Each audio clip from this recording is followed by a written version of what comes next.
Hablemos acerca de Ricardo Garibay, una persona que comenzó siendo abogado, después se hizo también funcionario público, profesor, terminó comunicando para México, una persona que vale la pena rescatar. Y mi compañero Sergio Gutiérrez está con nosotros precisamente para eso, para rescatarlo. Bienvenido, Sergio. ¿Cómo Estimado estás? Alfredo, me da mucho gusto saludarte. Bienvenido, como siempre. Muchas gracias, un gusto saludarte a ti y a nuestros amigos. Efectivamente, este 2023 es el centenario del nacimiento de escritores muy importantes, entre ellos Ricardo Garibay, uno de los personajes más importantes de la literatura mexicana del siglo XX.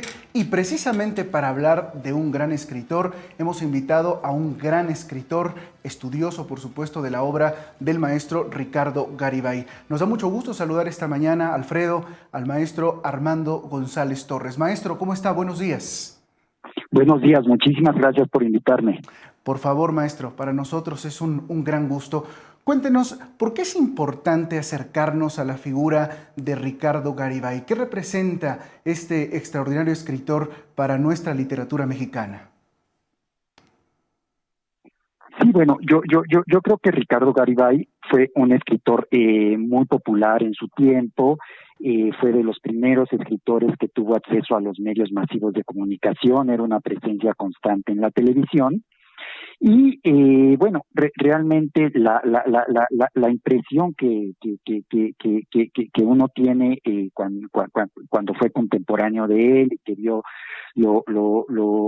veía en la televisión, pues era un personaje muy divertido, vociferante, regañón, muy inteligente. Pero yo creo que detrás de esa faceta se agazapaba un escritor con una muy aguda conciencia del sufrimiento, de la compasión y con una excepcional capacidad de empatía. Un escritor singular en la literatura mexicana porque al mismo tiempo que comienza, digamos, con una vertiente muy poco cultivada en ese entonces, que ahora es muy popular, que es lo que podríamos llamar la autoficción, al mismo tiempo que es un autor profundamente autorreferente, que de su propia biografía hace una extraordinaria literatura, también es un extraordinario inventor de personajes, es un extraordinario inventor de tramas. Entonces se trata de un escritor muy completo y muy adelantado en muchos sentidos a su tiempo. Platicamos, maestro, bienvenido de nuevo, soy Alfredo Romo. Platicamos al principio acerca, y usted lo reitera, de esta parte tan diversa de Ricardo Garibay. Aquellas personas que apenas se van a acercar a su obra, ¿qué van a encontrar y sobre todo a qué corriente, si es que aplica, perteneció en su momento? ¿De qué brazo surgió todo esto que nos platica?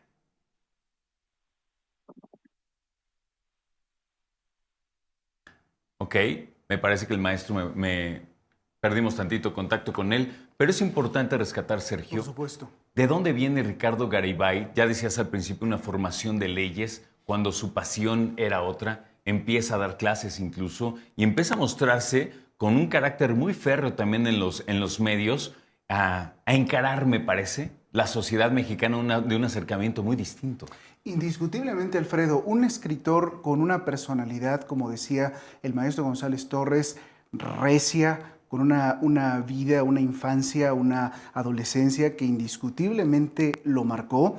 Y bueno, pues tenemos a un escritor multifacético que lo mismo incursiona en el cuento, en la novela, pero también en la crónica y el reportaje. Están sus trabajos, por supuesto, sobre el Púas Olivares. Está el retrato que hizo, por ejemplo, de Acapulco, que desde luego que retrata una época política, una época social, y pues es un personaje muy relevante. Creo que tenemos al maestro ya, al hermano González Torres. Maestro González Torres, le escuchamos, disculpe la intervención. No los escucho bien, disculpe. No se preocupe. Maestro, nada más decirle su punto de vista acerca de la trayectoria del maestro Garibay. ¿Por dónde comenzar si son personas que están empezando a explorar su obra? ¿Por dónde empezaría y por dónde recomendaría usted que esto sucediera? No, se nos fue. Tuvimos una situación nuevamente. Tecnología, ya sabes que no tiene palabra de honor, compañero. Nunca tiene palabra de honor. ¿Por dónde empezarías tú, Sergio? Pues fíjate que yo empezaría por sus trabajos periodísticos, porque él fue digamos, un escritor, desde luego de ficción, pero también un gran periodista. Yo creo que su trabajo sobre el Púas Olivares, su trabajo sobre Acapulco, que nos retrata además un México muy distinto, el México del PRI, ese México, podríamos decir, tragicómico, en el que todo se podía, en el que el poder era de una persona, que era el presidente, los gobernadores eran una especie de virreyes, y este hombre que tuvo en su momento acceso a figuras muy importantes del poder, por ejemplo, como Luis Echeverría, digamos, pues nos permite conocer ese México que él conoció, desde luego como testigo, pero también lo retrata como escritor, y creo que eso es muy importante. Además, una prosa muy aguda, una prosa que es reflejo de esa personalidad que tuvo en vida y que así va hilvanando precisamente su obra, y que eso es extraordinario en Ricardo Garibay. Ahorita que hablas acerca de la crónica, que hablabas de un México anterior y que curiosamente tenemos varios parteaguas. Uno de ellos es cambiar de siglo, de entrada, ¿no? Otro de ellos es la tecnología. Acercarnos a una personalidad como Garibay, cuando son personas jóvenes que nos pueden estar viendo, ¿tú consideras que el quehacer del escritor ha cambiado a raíz no solo del siglo y de México, sino de las redes sociales y la comunicación más abierta, Sergio? Híjole, qué tema tan interesante, porque precisamente Twitter, por ejemplo, nos permite expresar un pensamiento en unas cuantas palabras. Y claro, pues si uno va al cuento, a la novela, ahí está el torrente más grande de la expresión, claro. El poder retratar personajes, digamos, retratar lugares, retratar esos personajes que te decía, que a veces las redes sociales sí nos dan esa oportunidad, pero que en ningún momento van a suprimir a la belleza del texto, ¿no? De poder detenerse en un tema, de gustarlo, leerlo, disfrutarlo, meterse en el personaje. Y creo que lo interesante de la literatura es eso, que de pronto te puede llevar a otros mundos o te puede permitir, tomarte un café con un personaje del siglo XX, claro. Y de pronto platicar, conversar, imaginarlo, cómo se sentaba, cómo reía, cómo pensaba.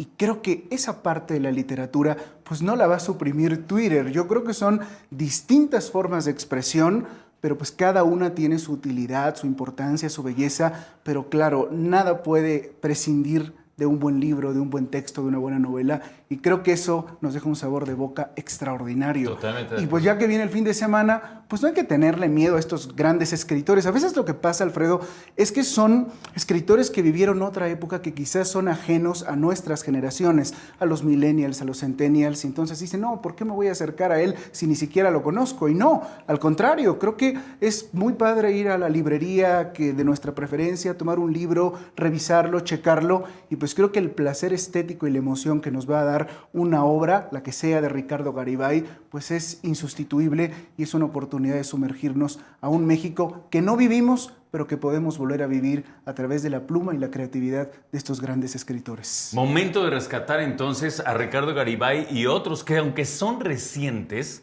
tenemos, me parece, la obligación de rescatarlos para que no se olviden, precisamente en una época de tanta información y tantos estímulos. Gracias como siempre, Sergio. Un gusto. Que te vaya muy bien. Gracias. México vive, voy y vengo.